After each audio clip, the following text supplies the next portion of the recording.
حضرت کے 4 صاحبزادے تھے۔ جب 4 کروڑ روپے حضرت نے وراثت چھوڑی تو چاروں بیٹوں کو حصے میں 1-1 کروڑ روپے آیا۔ جب ان کی مسند پہ جو قابل ان کے بیٹے تھے صدر الدین صاحب رحمۃ اللہ علیہ، تو انہوں نے اعلان کیا کہ میرے والد صاحب نے حضرت نے جو وراثت چھوڑی ہے میں اپنا 1 کروڑ روپیہ اللہ کے راستے میں دیتا ہوں، سارے کا سارا غربا اور مساکین کو۔ تو سب حیران ہوئے، تو کہا حضرت، بڑے حضرت نے تو اتنا پیسہ چھوڑا تھا، اللہ نے نوازا تھا حضرت کو، تو آپ نے جو ہے فوراً ہی سارا کا سارا اپنا اللہ کے راستے میں دے دیا، غربا میں تقسیم کر دیا۔ تو فرمانے لگے کہ میرے والد صاحب جو تھے اتنا پیسہ ہوتے ہوئے بھی ان کے دل میں ہر وقت اللہ کی یاد رہتی تھی، ہر وقت اللہ کے محبت میں غرق رہا کرتے تھے۔ اور جب سے میں نے سنا ہے کہ 1 کروڑ روپیہ مجھے مل رہا ہے، تو جب سے میرے دل کی کیفیت بدل رہی ہے کہ میں کیا کروں گا، اس لیے اب میں نے فیصلہ کیا ہے کہ یہ 1 کروڑ روپیہ میں رکھوں گا ہی نہیں، اللہ کے راستے میں دے دوں گا، نہ یہ ہوگا نہ اللہ سے میرا تعلق ختم ہوگا۔ تو اس طرح کے یہ باکمال لوگ ہوا کرتے تھے۔ آج کل کے زمانے میں تو یہ سوچتے ہیں کہ ایک بنگلہ بن گیا تو دوسرا کیسے بنے گا، دوسرا بن گیا تو تیسرے کو بنا کے اس کو کرائے پہ کیسے چڑھاؤں گا۔ اسی طرح کرتے کرتے سیدھے قبر میں پہنچ جاتے ہیں، اولادیں عیش کر رہی ہوتی ہیں، اور کوئی نہ زکوٰۃ نکالی ہوتی ہے، نہ اس کے اوپر سارا جو ہے اللہ کے رسول کے حکم کے مطابق اس کو خرچ کیا ہوتا ہے۔ پوری دنیا بھی تباہ، آخرت بھی تباہ۔ اسی لیے ہمارے شیخ فرماتے تھے حضرت مولانا عبدالواحد صاحب رحمۃ اللہ علیہ، جب اللہ رب العزت کسی دیندار آدمی کو مال دولت دیں تو سمجھ لینا کہ اب اللہ پاک اس کی آخرت سنوارنے والے ہیں۔ جب اس کے پاس مال کی کثرت ہوگی دیندار آدمی کے، تو یہ اللہ کے راستے میں اس کو خرچ کرے گا۔ اور جب تم دیکھو کہ بے دین آدمی کے پاس مال دولت بڑھ رہی ہے تو سمجھ لو کہ بس اب اس کی تباہی کا معاملہ شروع ہو گیا، کیونکہ بے دین آدمی سارا اپنا مال دولت عیاشی میں، اللہ کے حکموں کی عدولی میں، اور اس کی اولادیں ظاہر ہے وہ بھی بے دین ہوتی ہیں، وہ سب اللہ کے راستے میں کوئی پیسہ خرچ نہیں کرتا، ساری عیاشی فحاشی میں برباد ہوتا ہے، جو آخرت میں پکڑ کا سبب بنتا ہے۔ حضرت جو ہے یاد نہیں آ رہا ان بزرگ کا نام، تو ان کی لونڈیاں تھی، تو جب گھر پہ دعوت ہوئی تو بڑے بڑے بزرگ بھی آئے ہوئے تھے، تو سالن کا جو ہے کٹورا لے کے آئی، اور جب سالن کا کٹورا لے کے آئی تو وہ سارے کا سارا سالن کا کٹورا حضرت پہ بھی گرا اور ان کے مہمانوں پہ بھی گر گیا۔ اب وہ لونڈیا تو جو ہے ڈر کے مارے کانپنے لگی کہ اب جو ہے حضرت کی جو ہے نا غصہ آئے گا حضرت کو۔ تو حضرت نے بڑھ کے کہا کہ جاؤ، میں نے تمہیں اللہ کی رضا کے لیے معاف کیا، جاؤ میں نے اللہ کی رضا کے لیے معاف کیا، اپنے غصے کو حاوی نہیں آنے دیا، اپنے غصے کو حاوی نہیں آنے دیا۔ تو جو لوگ غصے کو پی جائیں اللہ رب العزت کے لیے، تو قیامت کے دن، آخرت والے دن ان کا کیا معاملہ ہوگا؟ تو اللہ رب العزت جب عطا فرمائیں گے تو ان کی عطا کا کیا معاملہ ہوگا؟ کہ اللہ تو اتنے رحیم و کریم ہیں کہ انسان جو ہے جوانی میں اپنی، بہت سے لوگ غلط کاموں میں گزار دیتے ہیں، عیاشی میں فحاشی میں گزار دیتے ہیں، ساری زندگی برباد کر دیتے ہیں، پھر جب بڑھاپا آ جاتا ہے تو بڑھاپے میں جب کوئی معاملہ نہیں رہتا تو اللہ توبہ کی توفیق دے دیتا ہے۔ تو اللہ رب العزت یہ نہیں کہتے کہ ابے بھائی جوانی تو نے کہاں برباد کی، جوانی میں تجھے یاد نہیں آیا، جب تو نے جوانی میں عیاشی کی تب میں تجھے یاد نہیں آیا۔ آدمیوں کا تو یہی ہے نا، ہم کوئی نیکی کرتے ہیں، کوئی معاملہ کرتے ہیں کسی کے ساتھ تو جتا دیتے ہیں، ہاں بھائی میں نے تمہارے ساتھ یہ کیا تھا، تم مجھے یہ صلہ دے رہے ہو۔ اللہ تو اتنے رحیم و کریم ہیں، علماء نے لکھا ہے کہ 9,999 10,000 میں سے اگر ہو تو ایک حصہ اللہ رب العزت نے جو ہے محبت کا اس دنیا میں دیا ہے، اس ایک حصے محبت کی وجہ سے ماں اپنے بچے سے محبت کرتی ہے، جانور اپنے بچوں سے محبت کرتے ہیں، تو اللہ رب العزت کی محبت کا کیا ہی کہنا کہ ایک شخص ساری زندگی بچپن سے لے کے بڑھاپے تک اپنی برباد کرتا ہے اور پھر اللہ کے در پہ آ جاتا ہے تو اللہ رب العزت جو ہے اس کو اپنے در پہ قبول کرتے ہیں، اس کی توبہ کو قبول کرتے ہیں، اس کو طعنہ نہیں دیتے مخلوق کی طرح کہ ساری زندگی برباد کر کے آئے ہو اب کیا فائدہ، اس وقت تم زندگی لگاتے ہمارے راستے میں۔ جو جوانی میں توبہ کرے وہ تو الگ ہی بات ہے، ہمارے شیخ فرماتے تھے در جوانی توبہ کردن شیوہ پیغمبری، کہ یہ پیغمبروں کا شیوہ ہے، وقت پیری گرگ ظالم میں شبت پرہیزگار، کہ بڑھاپے میں تو ظالم بھیڑیا بھی پرہیزگار ہو جاتا ہے۔ اصل توبہ تو یہ ہے کہ جب تم جوانی میں توبہ کرو، جب تمہارا حسن ہو، تمہارا اخلاق ہو، تمہارا چہرہ ہو، ہر طرح کے معاملے سے اللہ نے تمہیں نوازا ہوا ہو، اصل توبہ تو تمہاری تب ہے، جوانی کی توبہ ہے۔ تو اللہ رب وہ تو پیغمبروں کا شیوا ہے، وہ اللہ جسے دے دے الحمدللہ اللہ کا شکر ادا کرے، جسے نہیں دیا اللہ پاک تو بوڑھے کو بھی قبول کر لیتے ہیں۔ جس نے ساری زندگی بدکاری کی ہوتی ہے اللہ تو ان کے در پہ آتا ہے تو اس کو بھی ایسے نہیں جانے دیتے، اس کو بھی اس کی بھی توبہ قبول کر لیتے ہیں، وہ تو ارحم الراحمین ہے۔ لیکن یہ ہے کہ ہم توبہ کرنے والے تو بنے، ہم توبہ کرنے والے تو بنے۔ توبہ کی شرائط میں سے تو یہ ہے کہ دوبارہ گناہ نہیں کرنا، اس کا پکا ارادہ کرنا ہے کہ میں دوبارہ وہ گناہ نہیں کروں گا جو گناہ کرتا رہا ہوں۔ لیکن ہم لوگوں کا معاملہ اس کے تھوڑا برعکس ہوتا ہے۔ اللہ رحم فرمائے، کرم فرمائے۔ ایک قاضی صاحب تھے، بڑے اللہ والے تھے، فیصلے کرتے تھے۔ ایک بار جو ہے ایک فیصلہ آیا جو ان کے دوست کے ساتھ معاملہ تھا اس بندے کا، تو انہوں نے تھوڑی سی اس معاملے میں مقدمے کے بارے میں دوست کی رائے جو تھی اس کی بات بھی سنی، حالانکہ تھے بہت بڑے اللہ والے۔ اب جب اس کی بات سنی تو فیصلہ تو انہوں نے کر دیا، لیکن ان کے دل میں اس چیز کی خلش رہی کہ کہیں میں نے دوست کی بات پہ دھیان دیا تھا، وہ فیصلہ کرنے میں کہیں مجھ سے چوک تو نہیں ہوئی۔ جب ان کا مرنے کا وقت آیا تو ایک وصیت کی کہ جب میں مر جاؤں گا تو میرا 3 دن بعد جنازہ کھولنا، اور جنازہ کھول کے میرا جو ہے نا جنازہ دیکھنا، اگر میری شکل صحیح ہے تو ٹھیک ہے۔ یہی ہوا، 3 دن بعد جب جنازہ کھولا گیا تو شکل ماشاءاللہ بالکل درست تھی، لیکن ایک کان جو تھا اس کو مٹی نے کھا لیا تھا، مٹی کی وجہ سے وہ ایک کان ختم ہو گیا تھا، یعنی تھوڑا سا انہوں نے جو سنا تھا اس کی رائے لی تھی۔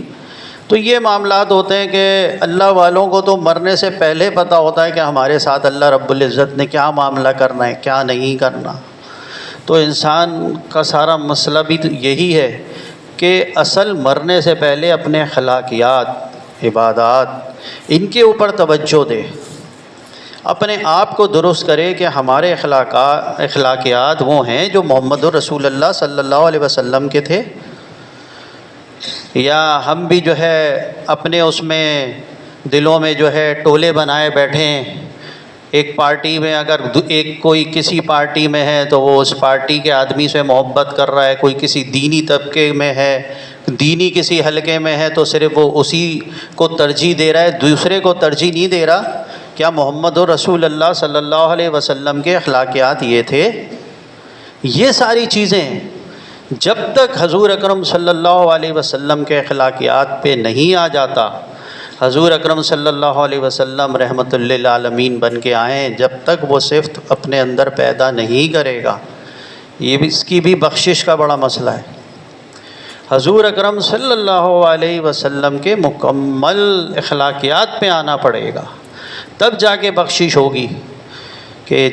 بہت مشہور واقعہ ہے، پہلے بھی میں نے ذکر کیا ہے کہ ایک صحابی رسول کا واقعہ جو فرمایا حضور اکرم صلی اللہ علیہ وسلم نے کہ وہ دیکھو جنتی آ رہا ہے، پھر دوسری بار فرمایا وہ دیکھو جنتی آ رہا ہے، تیسری بار ایک موقع پہ فرمایا جنتی آ رہا ہے۔ تو دوسرے جو صحابی رسول تھے ان کو تجسس ہوا کہ میں دیکھوں آخر ایسا کیا ان کے اندر جو ہے نا، انصاری صحابی تھے وہ، کہ ان انصاری صحابی کے اندر کون سا ایسا عمل ہے کہ اللہ کے رسول دنیا میں رہتے ہوئے ان کو بار بار بشارت دے رہے ہیں کہ وہ جنتی آ رہا ہے۔ تو انہوں نے بہانہ کیا کہ میرے والد سے لڑائی ہو گئی ہے اور میں نے قسم کھا لی ہے، اس لیے میں 3 دن تک نہیں جاؤں گا اپنے گھر، تو میں 3 دن آپ کے ساتھ رہنا چاہتا ہوں۔ تو انصاری صحابی تھے، انہوں نے اجازت دے دی، انہوں نے کہا ٹھیک ہے آپ میرے ساتھ بالکل رہیں۔ انہوں نے اپنے ساتھ رکھا تو انہوں نے دیکھا کہ ان انصاری صحابی کے جو معاملات تھے وہ وہی تھے، عام تھے، کوئی خاص معاملہ نہیں تھا۔ رات کو جب سو جاتے، آدھی رات میں آنکھ کھلتی تو اللہ اکبر اللہ اکبر اللہ کا ذکر کرتے اور کروٹ لیتے اور سو جاتے۔ انہوں نے دیکھا تینوں دن یہی معاملہ ہوا، تو انہوں نے کہا یار ایسی کوئی خاص چیز تو نظر نہیں آئی۔ پھر انہوں نے انصاری صحابی سے پوچھا کہ اللہ کے رسول نے بشارتیں دیں، اس لیے مجھے تجسس ہوا، میں نے بہانہ کیا تھا، میرے والد سے کوئی میری لڑائی نہیں ہوئی، میں صرف اس چیز کو جاننا چاہتا تھا کہ آپ کا کون سا ایسا عمل ہے کہ جس کی وجہ سے آپ کو دنیا میں رہتے ہوئے جنت کی بشارتیں دی جا رہی ہیں، اور وہ بھی محمد الرسول اللہ صلی اللہ علیہ وسلم دے رہے ہیں، اللہ کے رسول دے رہے ہیں۔ تو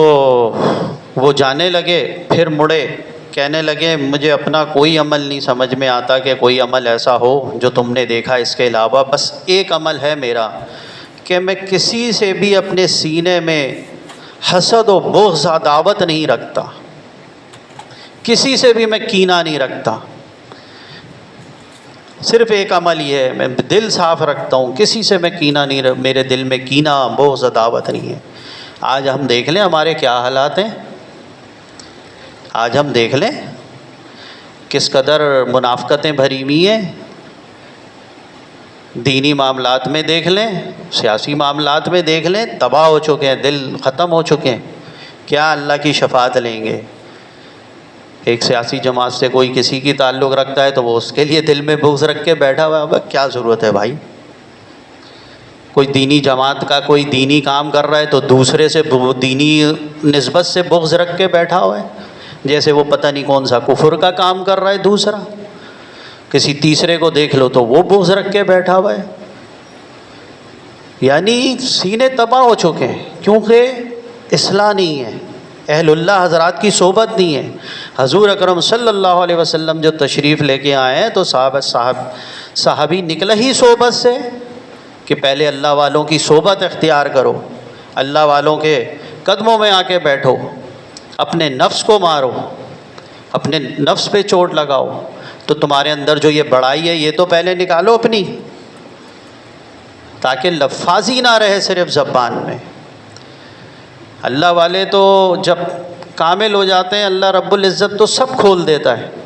ایک اللہ والے تھے، گئے، پتہ چلا بھائی مولوی صاحب ہیں، بہت زبردست بیان کرتے ہیں، بہت زبردست بیان ہوتا ہے، جہاں جاتے تھے وہ نور سمیٹ کے لے آتے تھے بیان سن کے۔ انہوں نے کہا ٹھیک ہے بھائی چلو ہم بھی وہاں چلتے ہیں، کتنے بڑے اللہ والے ہیں، ان کا بھی بیان سنیں گے۔ اب جا کے بیٹھے، یہ سارے تکوینی معاملات ہوتے ہیں، یہ نظر آنے والے نہیں ہوتے، جو جس لائن میں ہوتا ہے وہی اس لائن کو جانتا ہے۔ تو وہ بیٹھے، دیکھا بھائی کچھ آیا ہی نہیں، جھولی خالی ہے۔ اب ان کے گھر پہنچ گئے، بیان تو بڑا لچھے دار تھا، زبردست تھا۔ مولوی صاحب کے گھر پہنچے، گیٹ کھٹکایا، مولوی صاحب ہیں نہیں ہیں، تو پردے میں ان کی بیوی سے بولا کہ بھائی مولوی صاحب کا کیا عمل ہے؟ تو مولوی صاحب کے پاس سے تو مجھے کچھ نہیں ملا، کیا کرتے ہیں مسجد سے آنے کے بعد؟ تو کہنے لگی کہ بس مسجد آتے ہیں، ایک بری عادت ہے، اور آ کے یہ کہتے ہیں کہ اللہ غفور الرحیم ہے، اور شراب پی لیتے ہیں، معاف کرنے والا ہے، مہربان ہے۔ تو انہوں نے کہا اب جب ایسا عمل کریں نا، جب آ کے تو کہنا اللہ قہار بھی ہے، اللہ قہار بھی ہے، عالم ہیں تو سمجھیں گے۔ اب انہوں نے یہی کیا تو بیوی نے کہا کہ اللہ تو قہار بھی ہے، ایک دم جو ہے ہاتھ سے پیمانہ گر کے نیچے چھوٹا۔ تو اللہ والے جو ہوتے ہیں ان کی باتوں میں بھی اثر ہوتا ہے، ان کی باتوں میں بھی اثر ہوتا ہے، ان کی نظروں میں بھی اثر ہوتا ہے۔ جب اللہ رب العزت کسی کو بٹھاتے ہیں اصلاح کرانے کے لیے تو ہمارے شیخ فرماتے تھے کچھ دے کے بٹھاتے ہیں، ایسے نہیں بٹھاتے، یہ معاملہ ایسا نہیں ہوتا۔ تو ضروری ہے کہ اپنے دلوں کو صاف کرنے کے لیے اللہ والوں کی صحبت اختیار کرے، اور وہ اللہ والے جہاں اس کا دل ٹھکتا ہے وہاں جائے جو اللہ والے ہیں۔ ہمارے تو الحمدللہ اتنے سارے اللہ والے موجود ہیں ادھر پاکستان میں، اللہ کا لاکھ لاکھ احسان ہے۔ علماء حق میں سے جو بھی ہمارے بزرگ ہیں، جو بھی اللہ والے ہیں، جنہیں بھی ہمارے حضرت فرماتے تھے جنہیں بھی اجازت دی ہے صاحب نسبت بزرگوں نے، ان کے پاس جایا جائے، ان کے پاس بیٹھیں۔ ہاں، جیسے حضرت حکیم اختر صاحب رحمۃ اللہ علیہ فرماتے تھے کہ بھائی بلڈ گروپ ملتا ہے، اگر مزاج ملتا ہے بسم اللہ بیعت ہو جاؤ، جلد بازی نہیں کرو، استخارہ کر لو، جس سے بیعت ہونے کا دل کرے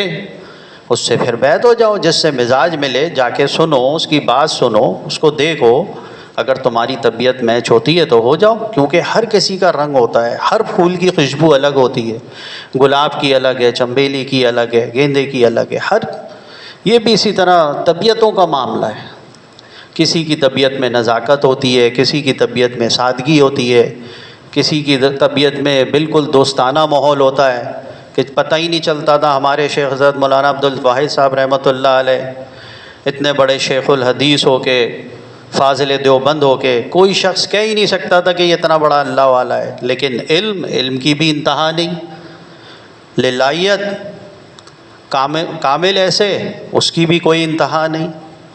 تو ایسے بھی مزاج ہوتے ہیں کہ اٹو بچوں، کچھ تو بزرگوں کے یہ ہوتا ہے اٹو بچوں لگی ہوئی ہوتی ہے کہ مل نہیں سکتے، ابھی ٹائم نہیں ہے، وہ ٹائم نہیں ہے، یہ ٹائم نہیں ہے، اس ٹائم نہیں آنا، 10 کھڑے ہوئے ہوتے ہیں۔ ہمارے شیخ کے یہ نہیں تھا، یہ مزاج ہے، جب جو ملنا چاہے مل سکتا تھا، کبھی ہمارے شیخ نے منع نہیں کیا۔ تو یہ بزرگ کہ بھائی اللہ کے لیے آتا ہے۔ یہاں تک کہ ایک بار ہمارے حضرت کو جو ہے بخار ہو رہا تھا، تو میں حضرت کے برابر میں بیٹھا ہوا تھا، تو ہمارا پیر بھائی بھی موجود تھا۔ حضرت اس دن صرف دم کر رہے تھے، تعویذ نہیں لکھ کے دے رہے تھے۔ تو ایک عورت آ رہی تھی دور سے، اب ہم نے کہا حضرت کو حرارت بھی بہت ہو رہی ہے، تو مجھے اشارہ کیا میرے پیر بھائی نے، ذاکر نے، کہنے لگا کہ اس کو یہیں سے چلتا کر دو۔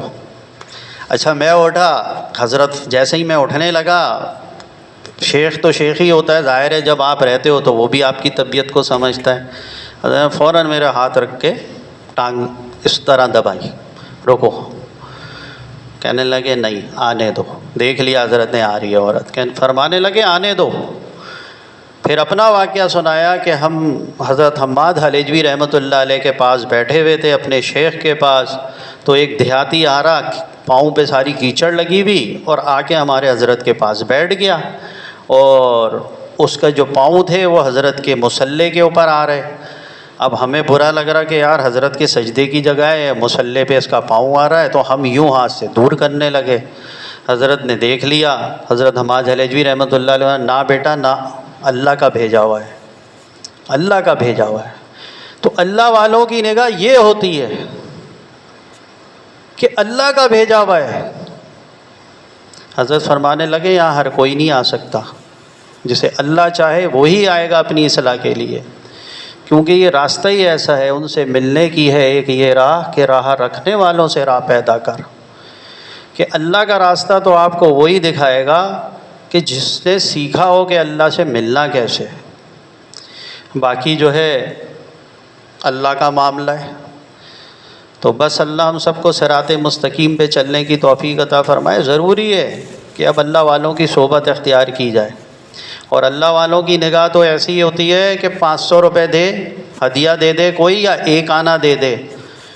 500 روپے والے کے لیے بھی وہی دعا ہوتی ہے، ایک آنے والے کے لیے بھی وہی دعا ہوتی ہے۔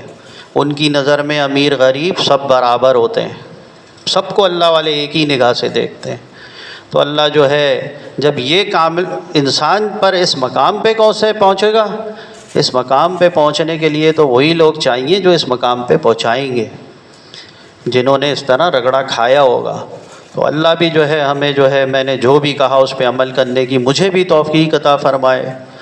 اور اپنا تعلق اپنی معرفت ہم سب کو نصیب فرمائے، اور صراط مستقیم پہ چلنے کی توفیق عطا فرمائے۔